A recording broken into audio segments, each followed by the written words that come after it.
Um projeto que nasceu em Santa Catarina em 2001 busca proteger e conscientizar a população sobre o peixe-mero. A espécie, de grande porte e comportamento dócil, está criticamente ameaçada.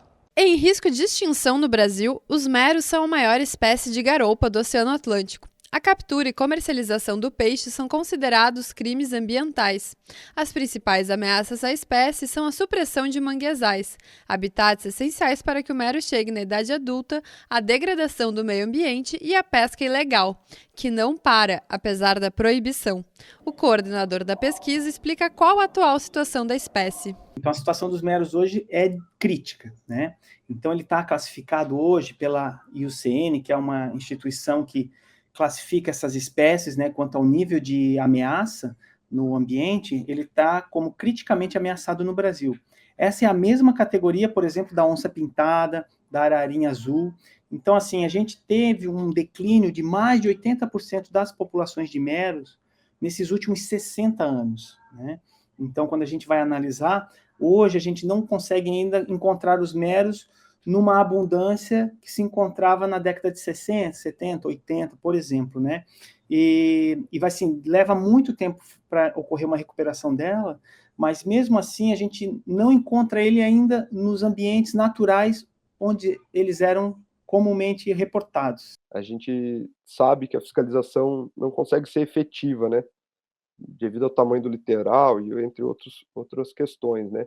Então a estratégia nossa do projeto é levar a informação para as pessoas, fazer com que elas conheçam a espécie e que elas comecem a atuar na proteção da espécie, né? Quem pesca ou pescava, deixar de pescar, ou que tem algum parente ou amigo que pesca, ir lá e sensibilizar ele, dizer, olha, não mate mais, esse peixe é importante, né? É importante para todo o ser humano, para todo o planeta, né? Para todo o ambiente. Então, desde educar a primeira infância, né?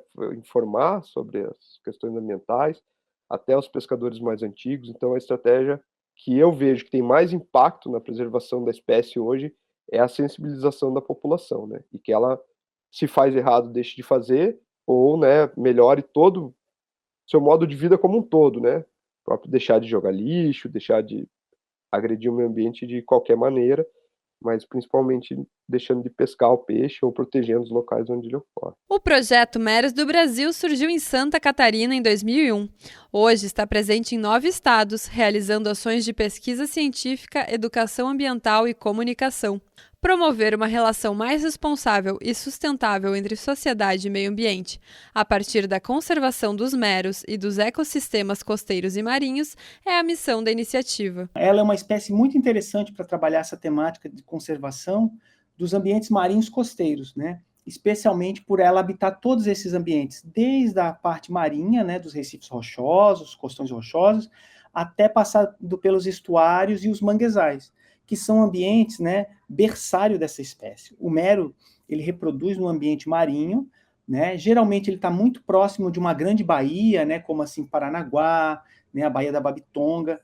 Então ele reproduz fora dessas baías no ambiente marinho e as larvas deles são carreadas pelas correntes marinhas lá para dentro dos manguezais, que é onde a gente fala que as larvas elas vão assentar lá dentro, né? Então é onde elas saem dessa vida na coluna d'água do plâncton e vão para o fundo, né? Começar a viver como um peixe, né? Que nada, se esconde entre rochas, tocas, e é ali onde elas encontram o ambiente propício, um rico em alimentação para elas se desenvolverem, e ele começa então a crescer, migra para os estuários até chegar no tamanho adulto no ambiente marinho. A gente consegue encontrar meros, por exemplo, jovens dentro dos estuários e dos manguezais, e os adultos a gente só encontra lá fora, né? Então a gente lá no costão rochoso, a gente não encontra meros de 5, 10 centímetros de tamanho, né? Eles geralmente estão lá dentro dos manguezais. Para conseguir mapear e monitorar os animais da espécie, os pesquisadores utilizam a telemetria, uma tecnologia que implanta tags nos peixes e os monitora com equipamentos sonoros instalados no fundo do mar. A ferramenta, aplicada em Santa Catarina e no Paraná desde 2014, registrou 33 exemplares, sendo que 9 foram mapeados neste verão. A telemetria ela é uma técnica que ela vem sendo usada para estudo de diversos animais, né, ao longo da história, começando pelos grandes mamíferos, né, nas savanas da África lá, bota-se aquele colar nos ursos, né, nos Estados Unidos ou nos leões da África. Então, uma coisa assim que a gente via nos documentários antigamente e era feita por rádio. Essa, embaixo d'água, ela é feita por som. Então, a gente tem um transmissor que vai inserido dentro da cavidade abdominal do peixe, e esse transmissor ele emite um código que é sonoro, que é como se fosse um código Morse. Então vão ser vários cliques, a gente chama de cliques, e esses cliques, quando ele é recebido pelo receptor, né, que é um hidrofone, basicamente, que codifica esses cliques e vai gerar um número, e vai gravar a hora que aquele número, então, foi registrado ali.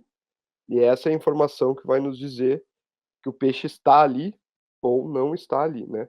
Então esse sinal aí a gente tem várias configurações desses transmissores, mas o que a gente usa para o mero, basicamente, a cada 3 minutos, de 3 a 5 minutos, ele emite esse sinal para o transmissor que está ali, e que vai captar esse sinal num raio de até 500 metros.